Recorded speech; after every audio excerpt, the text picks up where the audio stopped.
2020년 경자년 새해 우리의 삶과 우리의 모임에 하나님의 영광과 은혜와 진리가 충만하기를 한 번 더 축복합니다. 오늘 이 새해 첫 주일부터 저희는 이제 다니엘서의 말씀을 주일마다 함께 읽고 묵상을 합니다. 다니엘서 1장부터 12장까지 전체를 관통하는 아주 중요한 키워드가 두 가지가 있는데요. 저는 그것을 일상과 꿈이라고 말씀드리고 싶어요. 다니엘과 같은 사람들이 하나님께서 주시는 꿈을 받아서 그 꿈을 해석해내고, 그리고 그 해석한 꿈을 따라서 또 하나님의 백성들이 다니엘과 같고, 그리고 그 당시에 소년들과 같은 그 하나님의 백성들이 그 꿈을 따라서 이 땅을, 일상을 하나님의 백성답게 살아가는 그러한 이야기라고 다니엘서를 말할 수 있을 것 같습니다. 느헤미야의 김근주 교수는요, 이 다니엘서를 낯선 땅에서 하나님과 함께 살아가는 사람들의 이야기다라고 이렇게 표현을 했어요. 미래를 소망할 수 없고 꿈꿀 수 없는 시대에 소망하며 꿈을 꾸는 예언의 이야기가 바로 다니엘서다라고 말합니다. 그래서 이 다니엘서를 구조를 보면요, 다니엘서 1장부터 6장까지는 특별히 다니엘이라는 그 소년이 소년 시절로부터라고 이야기를 하는 게 맞겠네요. 다니엘이라고 하는 사람이 하나님께서 주시는 지혜를 따라서 그 땅에서 이제 꿈을 해석해 내기도 하고 꿈을 꾸기도 하면서 일상을 살아가는 여러 가지, 다니엘이 바벨론에서 살면서 부닥쳤던 에피소드들 6가지의 일상의 이야기들이 나오고요. 그리고 7장부터 12장까지는 하나님이 꿈을 꾸게 하시는 다니엘이라고 하는 사람이 그 꾼 꿈을 해석해내는 그 꿈에 대한 이야기예요. 여러분, 제가 꿈이라고 말씀드렸지만 여러분에게는 우리 성경이 말씀하는 대로 예언이라고 하는 것이 조금 더 친숙하게 들릴 수 있을 것 같습니다. 하나님이 주시는 그 예언, 환상이요, 꿈이라는 매개를 통하여서 하나님의 사람들에게 주어지게 되고, 그 꿈이라는 매개를 통하여서 하나님의 주시는 예언의 말씀이 이제 우리의 일상에서 미래의 장래에 하나님께서 역사하시는 것을 미리 보여지게 되는 것. 그래서 미리 본 그 미래의 역사를 보면서 지금 현재를 하나님 안에서 신실하게, 그럼에도 불구하고 낯선 땅이지만 내가 하나님을 잘 섬길 수 있는 그런 환경이 아님에도 불구하고 신실하게 하나님의 백성답게 살아가야 하는 이야기가 바로 다니엘서의 말씀이다라는 거예요. 여러분, 그래서 이제 우리가 볼 다니엘서 말씀에서는요, 정말 중요한 키워드가 두 가지가 바로 꿈이라고 하는 것과 그 하나님이 주시는 꿈을 가지고 일상을 과연 어떻게 하나님의 백성답게 살아가야 하는가. 그래서 일상이라는 것이 굉장히 중요하다라는 거예요. 우리가 본 다니엘서 1장의 그 처음은요, 예루살렘과 유다의 침공에 대하여서 담담하게 설명을 해주고 있습니다. 다니엘의 시작은 유다왕 여호야김 3년에 있었던 바벨론 왕 느부갓네살에 의하여서 예루살렘이 침공당한 그 사건을 알려주고 있습니다. 이때 이 바벨론의 침공으로 말미암아 유다의 왕과 왕궁에 있던 보물 일부와 성전에 있던 기구와 보물 일부와 유다의 왕족들과 귀족들의 일부와 그리고 소년들의 일부, 재능 있고 탁월한 소년들의 일부가 바벨론 왕에 의하여서 바벨론으로 사로잡혀 가게 되어지는 상황을 맞게 되는 것입니다. 오늘 이 다니엘서 말씀은요, 이러한 예루살렘이 침공당한 사실, 그래서 바벨론 왕에 의하여서 거의 함락 직전에까지 이르게 된 이 사실을 굉장히 담담하게 예루살렘의 함락, 예루살렘의 침공, 그리고 침탈당한 사실을 말씀하고 있지만, 이 담담한 진술이 반영하는 현실이라는 것은요, 이방 국가에 의해, 그것도 하나님을 전혀 모르는 우상 숭배자인 이방 왕에 의해서 하나님의 도성, 특별히 평화의 도시라고 이름 지어진 예루살렘이 평화의 도시라는 뜻이잖아요. 그 예루살렘이 약탈당하고 불살라지고 수많은 사람이 죽임을 당하고 고통을 당하고 사로잡혀가는 그 모든 피눈물 나는 참담함을 담고 있다라는 것입니다. 우리 주님은요, 이 심판이, 우리 주님이 이 땅에 다시금 오시는 날이, 그날이 도적같이 임할 것임을 말씀하셨습니다. 여러분, 참담함과 심판과 멸망은 언제나 도적같이 임하게 되어지는 것이죠. 그 당시 다니엘이 포로로 사로잡혀갔던 그 당시에요, 여호야김 3년에 유다가 바벨론의 침공을 당했을 그때 예루살렘과 유다에 살고 있던 유대인 중에 어떤 사람들도요, 이렇듯 그들이 이렇게 망하게 될 것이다, 심판을 받게 될 것이다, 침공을 당하게 될 것이다 라고 확신하고 있었던 사람은, 생각했던 사람은요, 아무도 없었을 것입니다. 사실 이사야나 예레미야와 같은 선지자들을 통하여서 예루살렘의 멸망에 대해서, 유다의 심판에 대하여서 여러 차례 경고의 말씀이 주어지지 않았습니까? 너희가 이와 같이 똑같이 이방인들보다 더 이방인답게 살고 하나님 백성답게 살아가지 못하면 하나님께서 예루살렘일지라도 버리실 것이다, 심판하실 것이다. 그러니까 회개하고 똑바로 하나님 백성답게 살아가자라고 하는 것이 이사야와 예레미야와 같은 선지자가 계속해서 주신 경고의 메시지였었던 거예요. 그런데 설마를 말하면서 지금까지 살아왔던 거죠. 설마 우리가 망하기나 하겠냐? 설마 하나님이 하나님의 이 성전을 두고 하나님의 보좌를 둔 하나님이 약속하신 예루살렘이 이방 사람들의 손에 무너지기 하겠냐 하면서 믿지 못했던 거예요. 그러면서 그들이 내세웠던 게 뭐냐면, 하나님의 약속과 구원은 변함없다.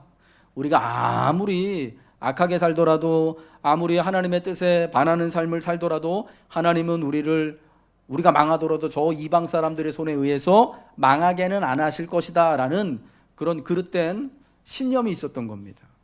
오늘 마치 현대의 교인들이요, 하나님 뜻대로 주님이 말씀하신 것처럼 말씀의 열매대로 살아가지 못하면서 그냥 겉으로만 그래도 우리 하나님 자녀니까, 그래도 나는 구원의 확신이 있으니까 나는 천국 가는 거 떼놓은 당상이야 라고 생각하는 것 같이 그런 비슷한 생각을 갖고 있었던 거죠. 아마 그러면서 다가오는 멸망을 애써 외면했을 거예요. 그런데 여러분, 그런 그들에게요, 정말 선지자들을 통하여서 말씀하신 것처럼 멸망이, 심판이요, 예루살렘이 침공당하는 사실이 일어나게 된 거예요. 여러분, 이와 마찬가지로요, 오늘 이 다니엘서의 첫머리가 우리에게 알려주는 것은요, 심판의 날은요, 우리가 상상하지 못할 때 설마하다, 우리가 지금 신실하게 우리의 일상을 살아가지 않는다면, 우리가 하나님 앞에 우리의 불의함을 또 돌이키고 우리가 우리 육신의 정욕대로 살아가는 것을 또 이렇게 이제는 돌이키고 오직 진실되게 하나님을 섬기며 살아가고자 하지 않는다면 언제든지 우리에게도 임할 수 있다라는 것을 말씀해 주고 있는 것입니다. 근데 흥미로운 것은요, 예루살렘이, 그러니까 유다와 예루살렘이 망하는 것은 이 성경에 의하면요, 3단계에 걸쳐서 예루살렘이 멸망을 당합니다. 열왕기하 24장에 보면 그 단계가 세세하게 나오는데요, 1차, 2차, 3차에 걸쳐서 바벨론에 의해서 예루살렘이 침공을 당하고 포로로 끌려가는 일이 일어나게 되는 거예요. 그러니까 1차는 유다왕 여호야김 3년에, 오늘 다니엘서에서 말하는 것처럼 여호야김 3년에 1차 침공이 있었습니다. 그래서 왕을 사로잡아가고 왕족과 귀족들과 보물 일부를, 성전의 기구 일부를 사로잡아가고 소년들을 사로잡아갑니다. 그리고 2차 침공이요, 그러고 나서 여호야김의 아들이었던 여호야긴 때 일어납니다. 여호야긴은요, 자기 아버지 뒤를 이어서 왕이 됐는데 3개월 만에 사로잡혀가요, 바벨론 왕에 의하여서. 이게 여러분 2차 침공입니다. 이때에도 성전에 있었던과 보물 일부와 사람들 일부를 또 포로로 사로잡아갑니다.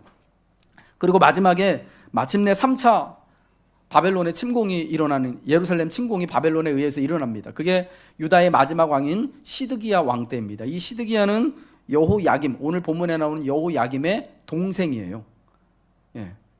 이 시드기야 왕 때 마침내 예루살렘이 완전히 함락당하고 멸망당하고 성전과 성벽이 무너지고 많은 유다와 예루살렘에 살고 있던 사람들이 이젠 다 바벨론으로 옮겨지고 뿔뿔이 사방으로, 천지 사방으로 흩어지게 되는 겁니다. 사실은 바벨론이요, 유다를 멸망시키려면은요, 애초에 그 여호야김 3년, 오늘 본문에 나오는 이때 이미 사실은 그때 다 완전히 멸망시킬 수 있을 만큼의 능력과 힘이 있었어요. 그럼에도 불구하고 왜 예루살렘 침공이, 예루살렘의 멸망이 이렇게 3단계를 걸쳐서 나타났냐? 재밌는 거는요, 이제 나중에 바벨론에서 포로 귀환하는 것도 3단계를 걸쳐서 나타납니다. 이게 그래서 참 재밌는 거예요. 흥미로운 거예요. 여러분, 왜 한 번이 아니라 1차, 2차, 3차에 걸쳐서 침공을 당하고 망하냐? 왜 그럴까요? 여러분, 그게 어떤 의미가 있다고 생각하십니까? 바벨론 왕이 첫 번째는 처음에 침공했을 때는 그만큼 완전히 다 함락시킬 수 있을 만큼의 힘이 없기 때문에 여력이 없어서 그런 겁니까? 그런 게 아니잖아요. 그때도 예루살렘에 오늘 본문에 보는 것처럼 완전히 침공해가지고 성전과 또 그 궁정에 있던 모든 것들을 다 가져갈 수 있었는데 일부만 가져간 거예요. 본보기로. 사람들이 일부만 잡아갔어요. 소년들 중에 재능이 탁월하고 지혜 있는 사람들 일부만 잡아갔어요. 왜요? 야, 우리가 사실은 너희들 다 잡아갈 수 있지만 본보기로 이렇게 한다는 거죠. 그래서 그래도 말을 안 들으면은 니네 진짜 다 끝난다라고 하는 것을 시위하는 겁니다. 예. 그런데 이걸요, 우리가 하나님, 우리를 보살피시고 우리에게 말씀하시는 하나님의 관점에서 본다면 뭐냐? 하나님이요, 3번의 기회를 사실은 그 백성들에게 준 거예요. 예. 원래는 이 여호야김 3년에 나라가 완전히 절단나야 되는 건데 완전히 심판받아야 하는 것임에도 불구하고 하나님이 한 번의 기회를 더 주신 거예요. 정말 니네 말 안 들으면은, 니네 이런 식으로 살면은 진짜 설마 하고 살다가 진짜 삶이 절단나는 때가 진짜 온다. 그러니까 지금 좀 주의하자, 조심해라 라고 경고하셨다가 마침내는 진짜 마지막 경고까지 가서 완전히 더 이상 이제는 이 경고가, 요런 경고가 먹히지 않으니까 완전히 다 사로잡아 가게 하셨다라는 것입니다. 여러분, 우리 삶에 혹시 하나님께서 이렇듯 경고의 시그널을 주시고 있는 것이 있을지도 모릅니다. 어떤 분들은 건강을 통해서, 어떤 분들은 여러분 삶의 여러 가지 자리들을 통하여서, 자녀들을 통하여서 이런 경고의 알람이 우리의 삶에서 이렇게 깜빡깜빡 울리고 있을지 모릅니다. 예. 여러분, 그때 우리가 살아계신 하나님의 뜻을 잘 돌아보며 혹여라도 내가 하나님으로부터 멀어진 삶을 사는 것은 아닌지를 잘 또 깨달아서 다시금 하나님 앞으로 우리의 일상이 향할 수 있도록 하나님의 법과 식을 따라 하나님을 예배하며 하나님께 기도하며 살아갈 수 있는 그런 이 돌이킴의 자리, 그런 결단이 우리에게 있어야 한다라는 것입니다. 그 다음에 우리가 생각해 보아야 할 문제가 뭐냐면요, 과연 예루살렘을 침공하여서 예루살렘을 멸망에 이르게 한 것이 바벨론인가 아니면 하나님인가 라고 하는 것입니다. 유다와 예루살렘은 누구에 의하여서 멸망을 당한 것입니까? 유다의 소년들은 누구의 손에 의해 끌려가서 낯선 땅에서 낯선 사람들을 섬기며 살아가야 하는 걸까요? 바벨론의 느부갓네살 왕에 의하여서 예루살렘이 침공을 당하고 유다에 있는 성전과 그 기구들과 그 보물들과 이 소년들이 끌려갔다고 한다면, 낯선 땅을 살아가야 하는 다니엘과 같은 사람들에게는 사실은 아무런 희망도 없는 것입니다. 왜? 인간적으로 본다면, 세상적으로 본다면 지금 포로로 끌려간 이 다니엘과 같은 소년들이, 그리고 침공당한 유다와 예루살렘에 여전히 살고 있는 사람들이요, 바벨론 느부갓네살 왕을 이길 힘이 없어요. 이겨낼 수가 없습니다. 그래서 사실은 이제는 해보니까 잽도 안 된다, 우린 다 끝났다라고 절망할 수밖에 없는 것이죠. 그러나 성경은 이 모든 일이 주님으로부터 말미암아 비롯됐다라고 말씀합니다. 우리 다니엘서 1장 2절의 말씀을 같이 읽겠습니다. 시작. 주께서 유다 왕 여호야김과 하나님의 전 그릇 얼마를 그의 손에 넘기심에 그가 그것을 가지고 시날 땅 자기 신들의 신전에 가져다가 그 신들의 보물 창고에 두었더라. 여러분, 여기서 우리가 주목해서 보아야 할 표현이 주께서 그의 손에 넘기심에 라는 표현하고, 그리고 그것을 그가 어디로 가져갔다고요? 시날 땅 자기 신들의 신전에 가져다가 신들의 보물 창고에 두었다라는 거예요. 주께서 넘기셨다라고 하는 거하고 시날 땅이라는 표현을 우리가 봐야 되는 거예요. 여러분, 여기서 희망이 있는 거예요. 바벨론의 느부갓네살 왕이 예루살렘을 침공하고 예루살렘에 있는 모든 귀한 것들을 약탈해가고 사람들을 사로잡아가고, 그리고 유다의 전부 미래라고 할 수 있는 소년들까지 사로잡아간 것처럼 보이지만 이것이요, 누가 한 거라고요? 주님이 넘기신 거예요. 주님이 그들을 그의 손에 넘기신 거예요. 느부갓네살에게 허락하신 거예요. 여러분, 그래서 주님이 넘기셨다면 아직 소망이 있는 거예요. 넘기신 주님께서 다시금 넘긴 백성들을, 넘긴 하나님의 자녀들을 주님이 다시금 제값 주고 사 오실 수 있는 소망이 있는 거예요. 여러분, 그리고 저 신할 땅이라는 표현, 저 신할 땅, 여러분 성경을 읽으신 분들은 어디선가 만나봤을 거예요. 여러분 어디서 보셨죠? 어디요? 예? 신화산이요? 예, 예. 올해는 여러분 꼭 이제 새해가 됐으니까 꼭 성경 꼭 일독 한번 해보시기 바랍니다. 도전하세요. 성경 일독 하면은 처음 늘 시작하는 데가 두 군데 중에 하나잖아요. 마태복음부터 시작하든지 창세기부터 시작하든지. 올해는 꼭 여러분 그 레위기의 그 벽을 넘어 보시기 바랍니다. 예. 가다가 꼭 레위기 정도 가면 못 읽잖아요. 막 재미도 없고. 창세기 11장에서 우리가 신할 땅을 만나요. 창세기 11장에 무슨 일이 있냐면 노아 홍수가 끝난 다음에 사람들이 흩어짐을 면하고자 바벨탑을 세우잖아요. 자, 우리가 함께 모여서 하늘 꼭대기까지 높은 탑을 쌓고 세상으로부터 흩어짐을 면하자. 바벨탑을 쌓습니다. 여러분, 그 바벨탑을 쌓았던 곳이 어디냐? 거기가 신할 땅입니다. 예. 그런데 그 인간들이 탑 쌓는 것을 보기 위하여 하나님 내려오셔서 그들이 이제 하는 일을 보고 언어를 다양하게 하셔가지고 그들을 모두 다 천지사방으로 흩어놓으시잖아요. 그래서 그 탑 이름이 바벨, 흩어짐이다라는 뜻이 됐어요. 여러분, 그 바벨탑이 쌓아져서 인간의 그 탐욕과 끝없이 높아지고자 하는 그 탐욕의 상징 바벨탑을 하나님이 심판하시고 흩어진 장소가 바로 신할 땅이라는 거예요. 이게 그래서 이중적인 의미가 그 신할 땅에 있는 거예요. 어떤 거냐? 사람이요, 바벨탑에 모였던 사람들, 이 바벨론의 왕인 느부갓네살과 같은 사람, 그런 이제 엄청난 힘과 권세를 가지고 있는 사람들이 많은 사람들을 끌어모으고 흩어짐을 면하고 이렇게 높이 하늘까지 쌓으려고 했던 그런 장소이면서 또한 동시에 하나님께서 그런 인간의 어리석음, 아무리 느부갓네살 같이 힘이 많고 권세가 있는 사람이라고 할지라도 그 하나님께서 그들을 흩으시고 벌하신다라는 것을 보여주는 것이 신할 땅이라는 거예요. 그러니까 여러분, 이 신할 땅이라는 단어를 딱 보면서 신실한 하나님의 백성들은 뭐가 떠오르겠습니까?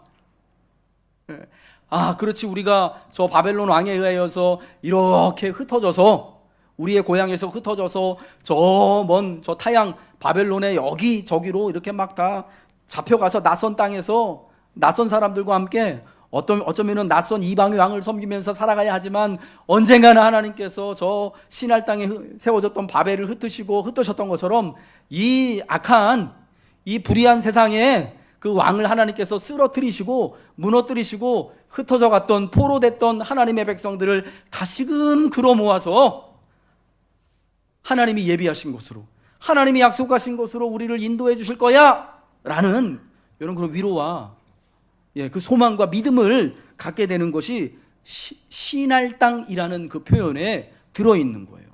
여러분, 그래서 하나님은요, 이 성경을 기록하시면서 의도를 가지시고 이 단어들을 설정하신 거예요. 주께서 넘기셨다. 신할 땅. 바벨론 왕이 그들을 사로잡아간 곳이, 가져간 곳이 신할 땅이었다라고 말하는 것입니다. 하나님이 그들을 넘기셨고 하나님에 의하여서 이 모든 침공과 함락과 멸망의 일들이 되어졌다면 아직 희망은 있는 것입니다. 사랑하는 여러분, 우리가 특별히요 어리석은 세상과 인간의 손에 넘겨지기보다, 여러분, 다윗이 그가 곤란한 일을 당하였을 때 하나님 앞에 간구했던 것처럼 내가 사람의 손에 빠지기보다 오히려 하나님의 손에 있기를 바랍니다 라고 간구하였던 것처럼, 여러분, 우리가 언제나 늘 하나님 손에 있기를, 비록 우리가 징계를 받아서 넘기우는 여러분 그러한 상황 가운데 있더라도 그래도 우리가 하나님 손에 있기를 여러분 믿음으로 간구하시기 바랍니다. 이 세상이 아닌 하나님께 심판과 징계를 당한 것이라면 희망은 있습니다. 아버지이신 하나님은 우리를 아주 망하도록 내버려 두지 않으시기 때문입니다. 두 번째로 우리가 이 다니엘서 첫머리에서 중요하게 봐야 되는 것은요, 유다의 소년들 중에 일부가 포로가 되었다라는 거예요. 포로가 된 유다의 소년들이었다라는 겁니다. 이제 3절부터 4절 말씀이죠. 우리 같이 한번 3절과 4절 말씀을 같이 읽겠습니다. 화면을 보시고 성경을 보시고요. 읽겠습니다. 시작. 왕이 환관장 아스부나스에게 말하여 이스라엘 자손 중에서 왕족과 귀족 몇 사람, 곧 흠이 없고 용모가 아름다우며 모든 지혜를 통찰하며 지식에 통달하며 학문에 익숙하여 왕궁에 설만한 소년을 데려오게 하였고 그들에게 갈대아 사람의 학문과 언어를 가르치게 하였고. 아멘. 다니엘서 1장은요 예루살렘의 침공과 끌려감을 담담한 필추로 설명합니다. 아까 말씀드렸지만 참 그걸 당한 사람들은 피눈물 흘리는 그런 상황입니다만은 모든 것이 사실은 다 망해버린 나라, 망해버린 왕조, 이제 모든 것이 끝장나버린 사람들의 그런 쓸쓸한 뒷모습을 우리에게 보여주고 있는 것 같지 않습니까? 그런데 이 다니엘서 처음에 유일하게 정말 긍정적이고 희망차게 표현하는 것이 뭐냐면 이 포로로 끌려간 소년들을 표현하는 것은 너무 긍정적이고 희망차다라는 거예요. 비록 나라가 침공을 당하고 유다에 있던 이 소년들이 또 높은 지체, 좀 신분이 괜찮고 좀 지혜로워 보이는 가르칠 만한 사람들이 바벨론을 끌려갔어요.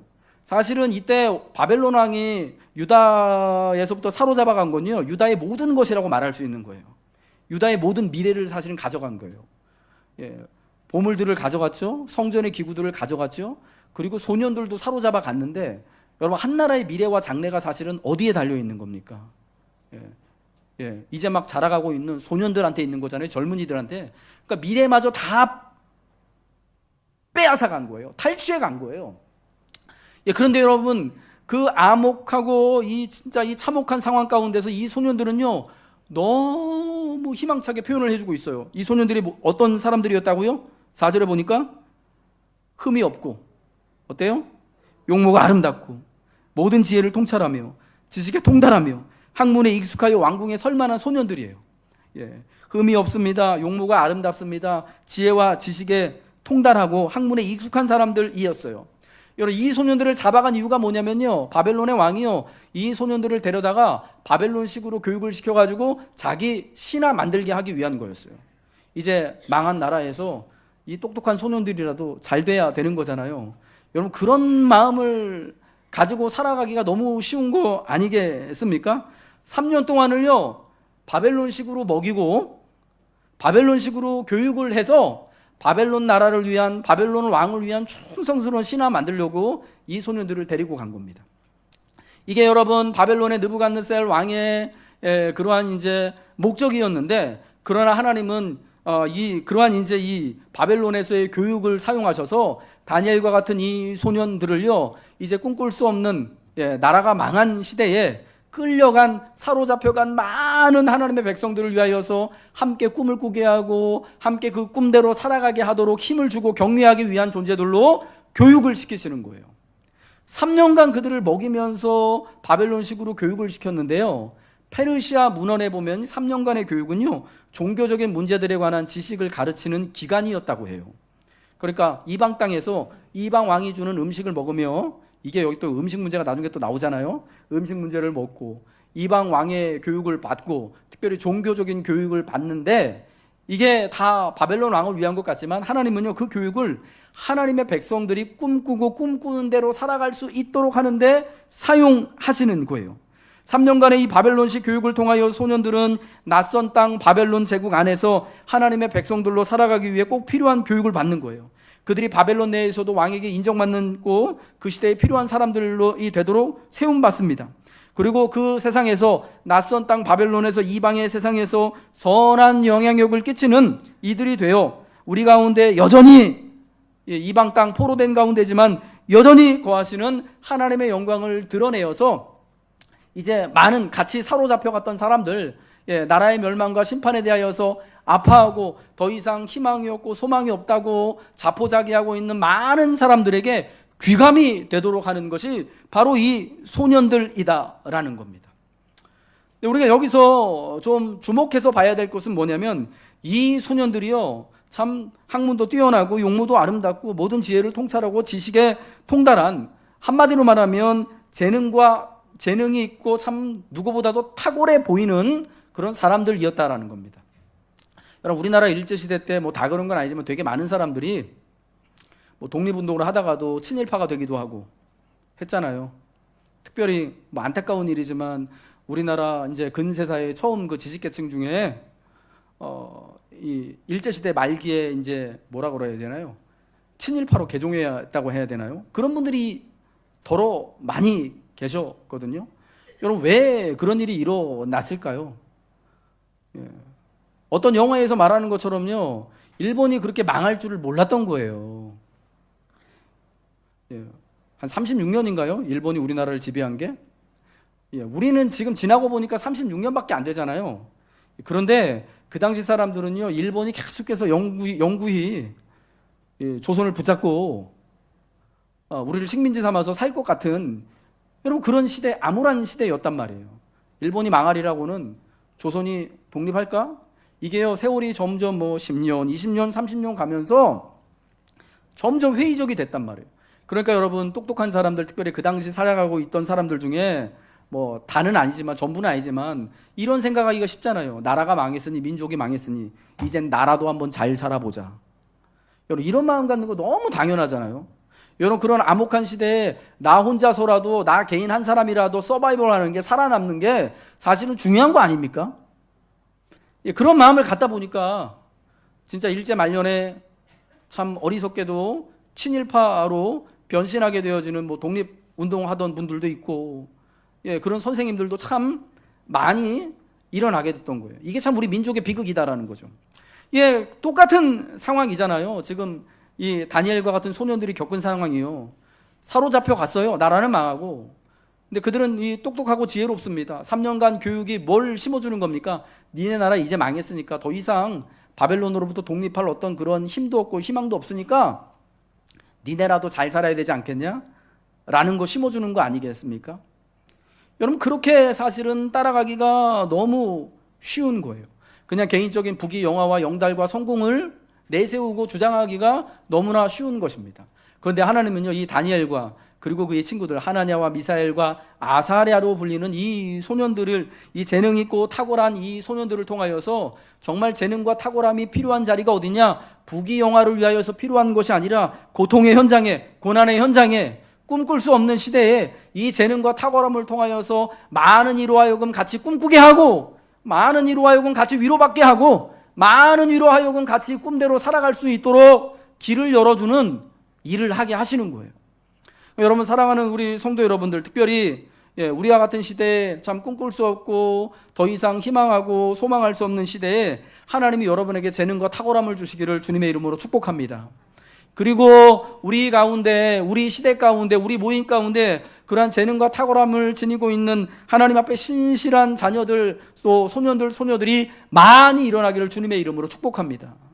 그리하여서 고난의 현장에서 더 이상 꿈꿀 수 없는 낯선 땅에서 살아가는 많은 사람들이, 저 재능이 있고 탁월한 사람들이 하나님을 따라 여전히 일상을 살아가면서 수고하고 꿈을 꾸고 꿈대로 해석하고 꿈대로 살아가는 모습을 보면서 여전히 하나님이 우리를 붙잡고 계심을, 여전히 하나님과 함께 우리가 살아갈 수 있음을, 여전히 인생을 꿈꿀 수 있고 소망할 수 있음을 우리가 같이 발견하도록 하나님은 그렇게 역사해 주시는 줄 믿으시기 바랍니다.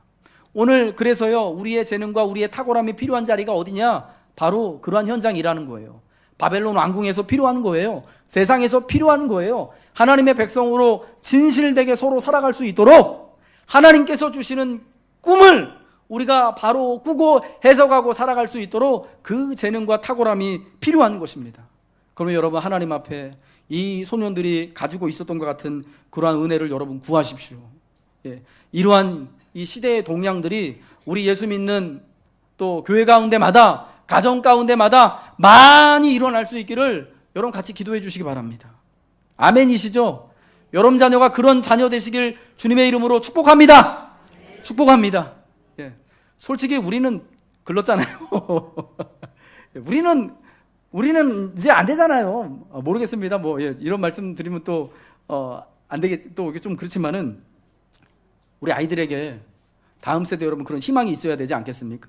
그들이 그렇게 자라가는 모습을 보고 지혜롭게 자라가는 모습을 보고 그들이 그렇게 진실되게 커가고 장성하고 역할하는 모습을 보면서 정말 하나님께서 우리와 함께 계심을 우리가 믿고 고백한다면 여러분 그것만큼 정말 복되고 은혜로운 것이 없다라고 생각합니다.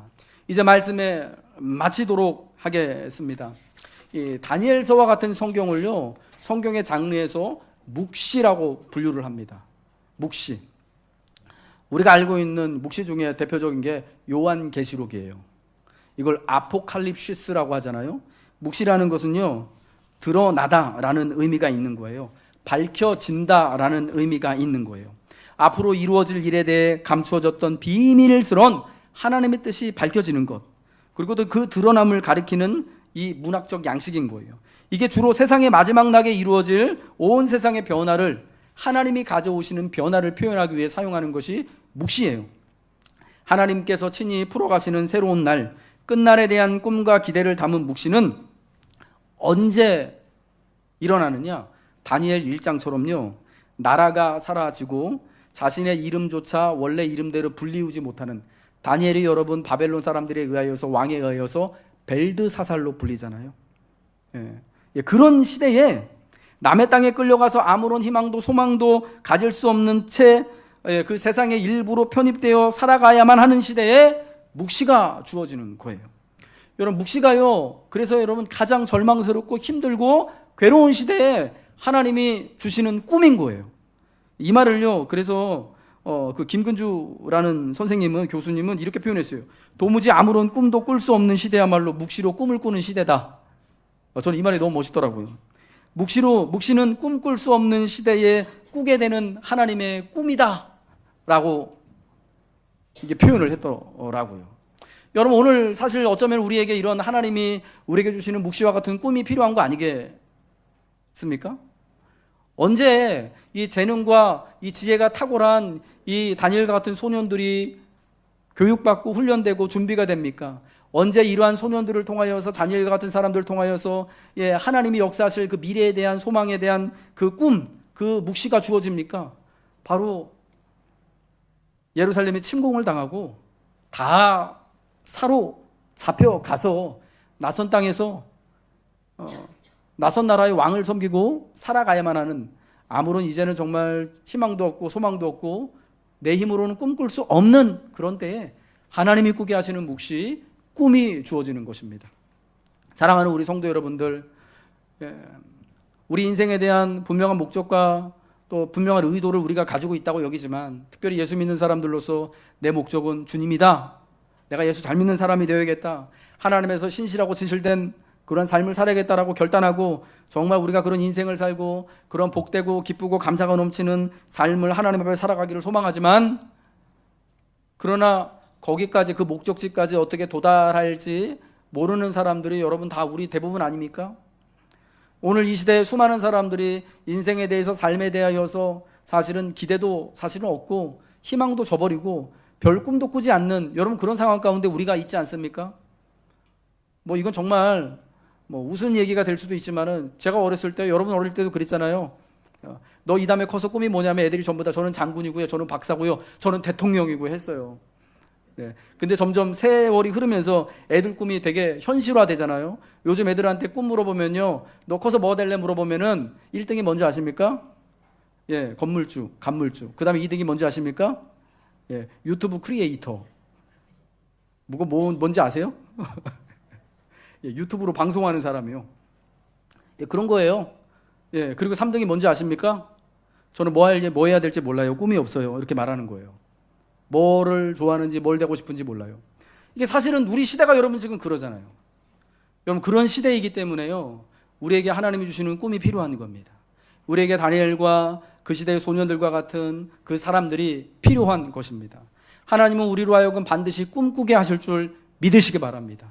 그리고 그 꿈을 또 지혜롭게 해석해내고 우리 가운데 그 꿈대로 일상을 펼치며 살아갈 수 있도록 우리와 함께 거하시는 하나님, 그 하나님께서 우리를 선히 인도해 주실 줄로 믿습니다. 그러므로 하나님이 사랑하는 성도 여러분들, 여러분의 일상을 우리로 하여금 꿈꾸게 하시고 우리에게 꿈을 허락해 주시고 그 꿈을 이룰 수 있도록 해주시는, 하나님을 위하여서 꿈꾸게 하시는 그 하나님을 붙들고 여러분의 일상을 살아가시길 주님의 이름으로 축복합니다. 주님이 우리와 함께 하셔서 우리의 일상이 정말 꿈조차 꿀 수 없는 삶이지만, 그러나 우리 하나님으로 말미암아서 우리가 꾸는 이 꿈이 바로 우리의 삶을 통하여서 그대로 일어나며 해석되어지고 마침내 하나님의 영광의 자리 가운데 우리를 인도하여 주실 줄로 믿습니다.